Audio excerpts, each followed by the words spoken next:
CBS News justice reporter Paula Reed is following the very latest from just outside the Department of Justice. Paula, thanks for joining us.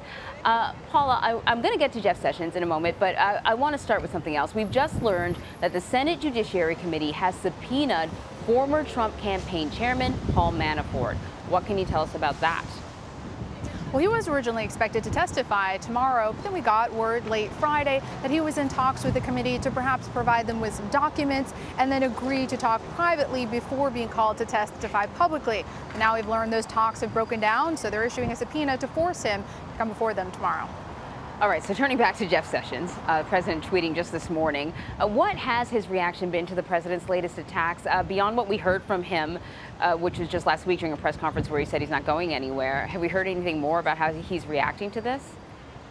No, it's business as usual here today. He got in at 6 a.m. He microwaved his usual breakfast of oatmeal, got on the treadmill, worked out, and then got right to work. So there's nothing really different here to suggest that in any way that he's expected to resign. So let's talk a little bit about the relationship between these two men. I mean, Jeff Sessions was the first sitting senator to really sign on to get on board the Trump train. What's the nature of their relationship in the background?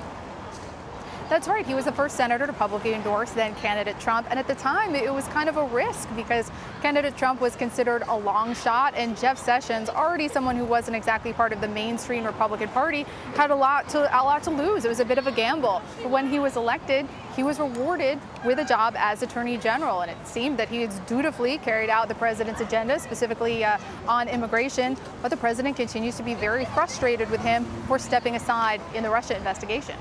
And the president also tweeting about acting FBI Chief Andrew McCabe this morning in a tweet talking about his wife receiving money from Hillary Clinton. Why is he going after the heads of the Justice Department right now? I can't speak for why he's attacking them at this very moment, but I can provide some background on what's going on with the acting FBI chief. He is currently under investigation by the Justice Department's independent watchdog, the Office of Inspector General, for whether or not he should have been involved in the Hillary Clinton email investigation because his wife ran for office and she accepted money from a PAC that was associated with the Clintons. Now today, the president tweeted that he received money from Hillary Clinton. That is not accurate, but his involvement in the investigation into her email server and whether or not he should have had such a big part is currently the focus of an investigation. Now, there will be a report issued about that later this year, and it is widely expected that after that report, Andrew McCabe could be forced to resign or even be fired. All right, speaking of resignations or firings, I know you said it was business as usual for Jeff Sessions with his oatmeal and his workout this morning.